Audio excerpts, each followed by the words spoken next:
1, 2, get ready to roll. If you're moving with the beat, then you're moving with the flow. Say 3, 4, get ready for more. We ain't come to mess Hey guys, around. We just come welcome to back to some more full-time RV lifestyle fun. Today we're diving into something very exciting. We have our latest DIY project. If you've been keeping up with the channel, you know that we mentioned in the year in review video that we're planning on building a solar energy system this season. If you didn't see that video, click on the link right here and it'll bring you up to date. Well, we aren't building the entire system all at once. Rose would absolutely kill me if I didn't stop spending so much on Amazon. So we're trying to do it on a budget. I guess I should first explain to you why we decided to build such a system. As you know, we here at Ramblin Reflections are full-time RVers.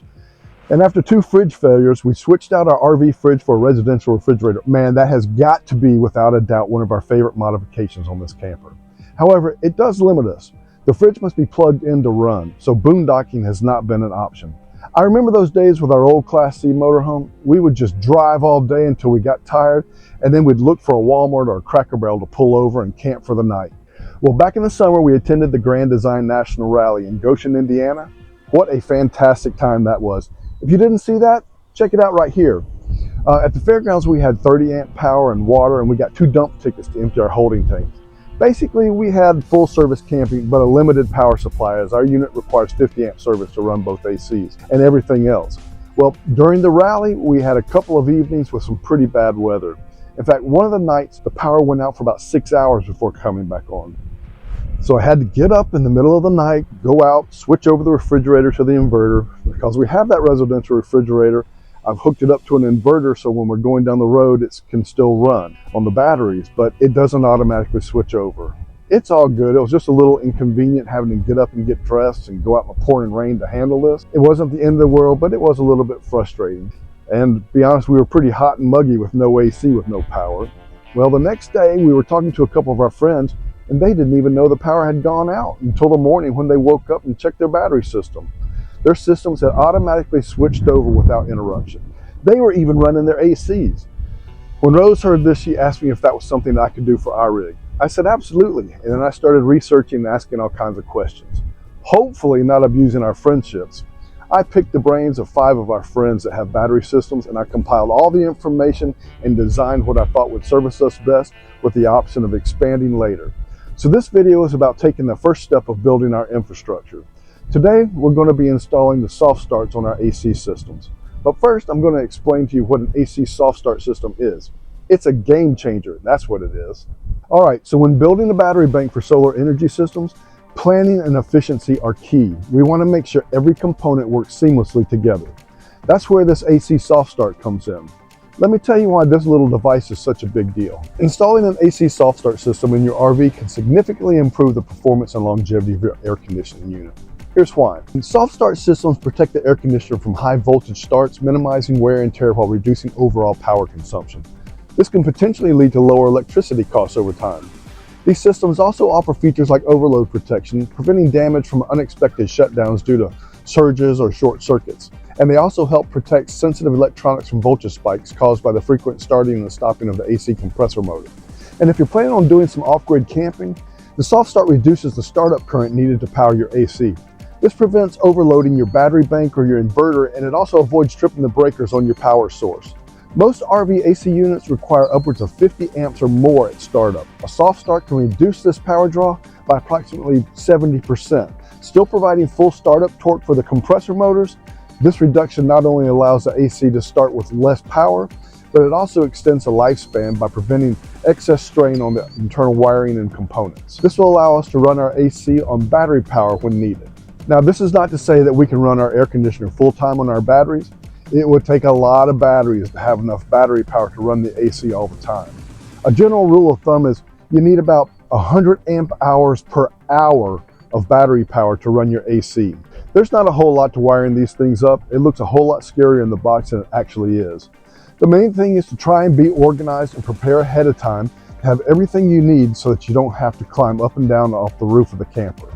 Let me show you what's involved in hooking this thing up. First thing we're going to do is come in here to the breaker box and turn off the power to the AC. Now we're going to climb up on the roof and start disassembling the AC cover.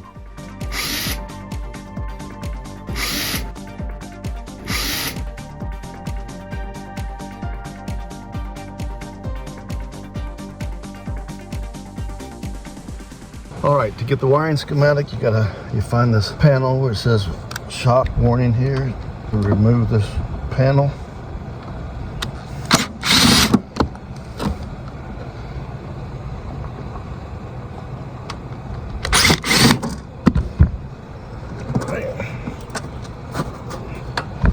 And on the back of this is the wiring schematic.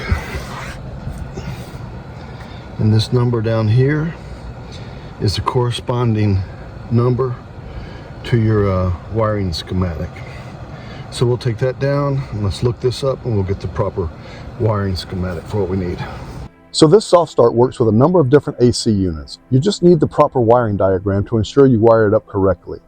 The soft start comes with a QR code that will take you to a page that has a diagram for your particular AC model.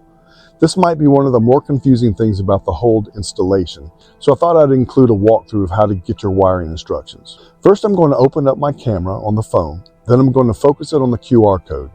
That will bring up a pop-up link. Click on that link and it'll take you to a landing page that says RV Soft Start Synopsis. Click the View button. That takes you to the Carapace, or however you say it, Soft Start support page. Scroll down and find your make and model number. Mine is the Coleman Mach 1976-743. Once you confirm your model number, click the download button. That will take you to a page with a number of schematics. Scroll through the pictures and confirm your model number again.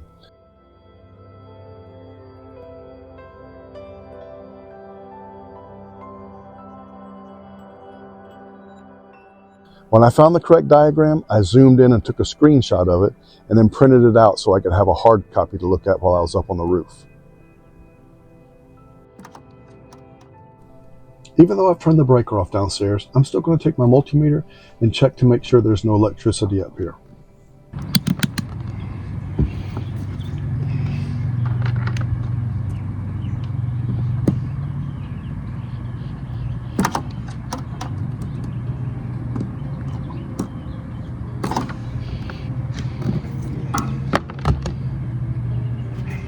So the first thing they tell me to do is to route the black, yellow, and blue soft start wires into the electrical box. Okay. It says then crimp the ends onto it. Connectors onto soft start wires is indicated in drawing. So the blue gets a male.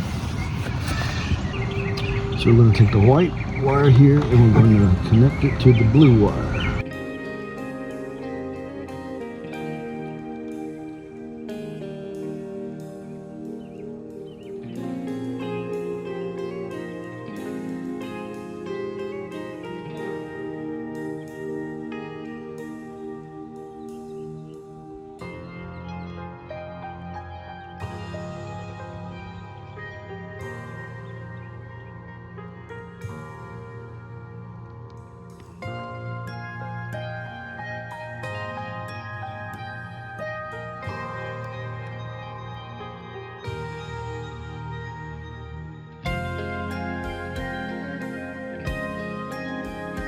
We'll connect black soft start wire to the terminal that the white compressor wire was on.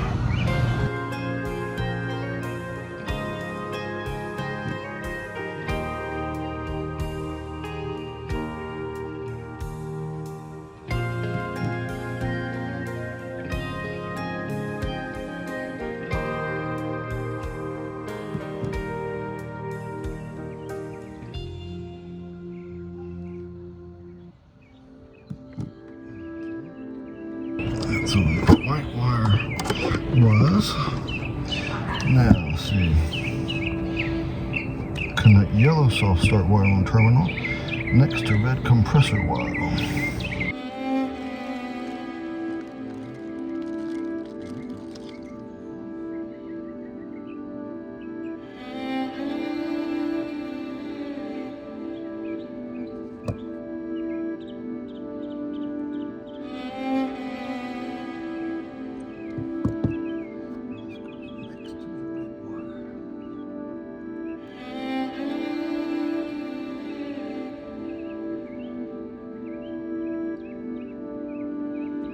Alright, that's next to the red wire.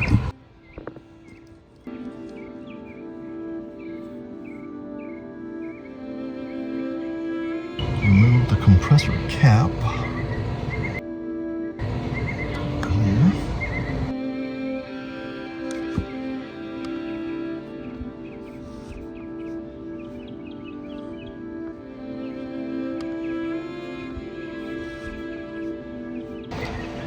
Remove this cap.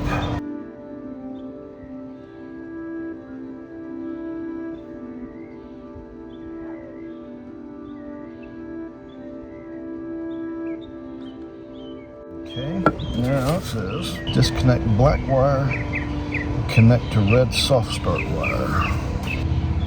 Alright, red soft start wire, that's there.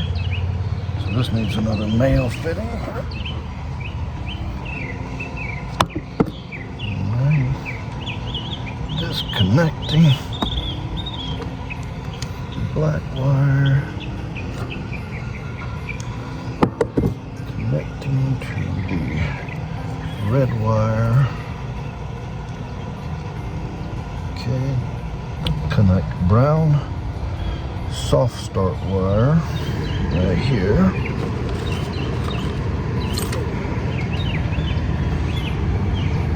Onto the terminal that the black compressor wire was on. Over to and out with red and white compressor wire. Place cap.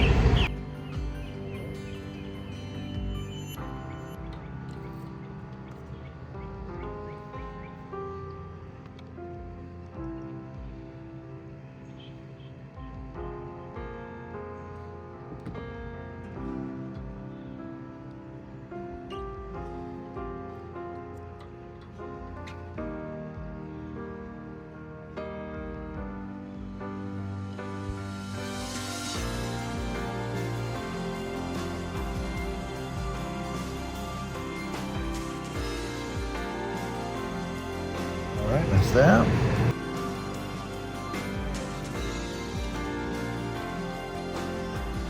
Place the cap. Secure all wires, tape connections with electrical tape. It's pretty cut and dry, fellas. Alright.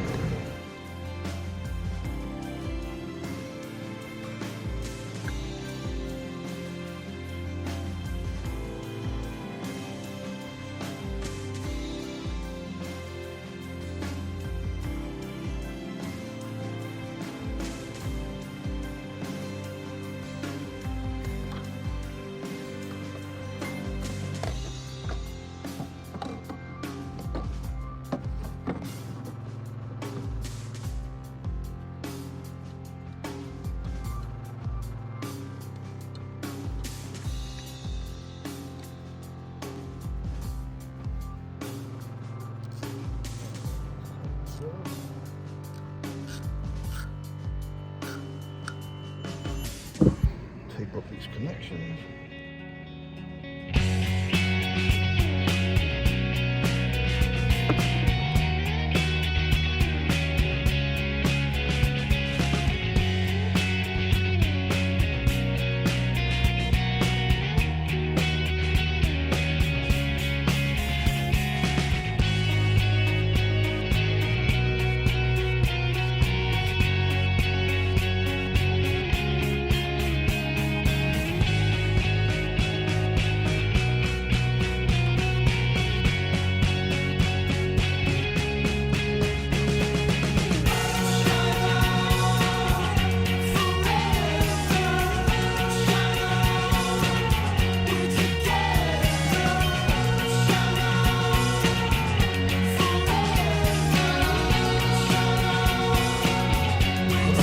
Back on.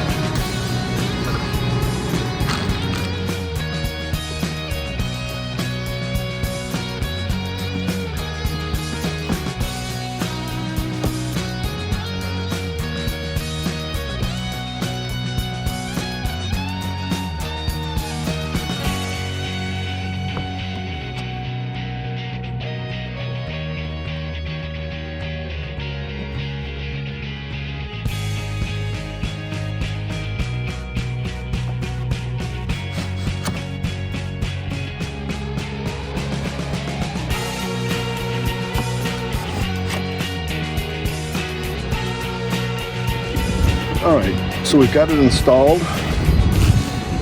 We have to run a few procedures first before we put the cover back on it. So I need to go downstairs. Let's see, I need to turn the power, the AC breaker on, turn the AC to auto cool setting, and set the thermostat to 55. I come back up, look at the soft start LED lights. The green light should be on. Green light means the compressor is running. There may be a full 3-minute delay before establishing the green light operation. That's it. Reinstall the AC covers. Turn AC on, set near to outdoor temperature and run for 30 minutes. After 30 minutes, operate AC normally.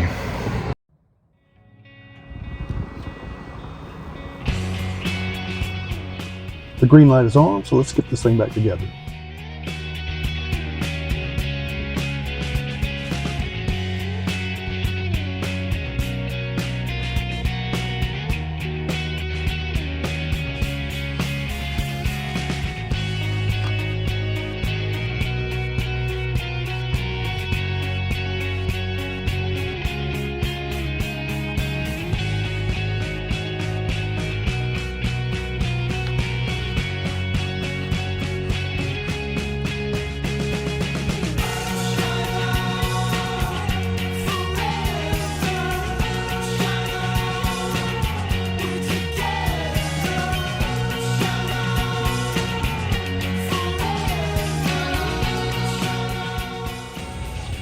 Okay, we got the soft starts installed. Guys, that wasn't so bad. This video only covered the installation of the Coleman Mach 15,000 BTU unit. We've also installed a soft start on our front air conditioner as well, and that's the Coleman Mach 13,500 unit. It was pretty similar to this one, so I didn't show you that. If you'd like to see that footage though, just let me know and I can get that formatted as well. This really ought to help extend the life of our AC units, and it'll be so nice to have the option of running them off a small generator like a 2200 or solar or batteries for the hottest parts of the day when we eventually start boondocking. So if you find this video helpful, and I hope that you do, let us know and we'll continue to produce this kind of footage. I want to take a moment and thank everyone who has subscribed to the channel. We are definitely growing. We just passed the 700 subscriber mark. I want to thank each and every one of you for making this possible. We really appreciate all of you. Well guys, that's going to wrap up this week's video. If you're new here, help us out and subscribe to our channel and leave us a comment and let us know. We'd like to give you a shout out. And don't forget to click that bell icon so you'll be notified every time we upload new content. Stay safe out there guys, and we'll see you next week.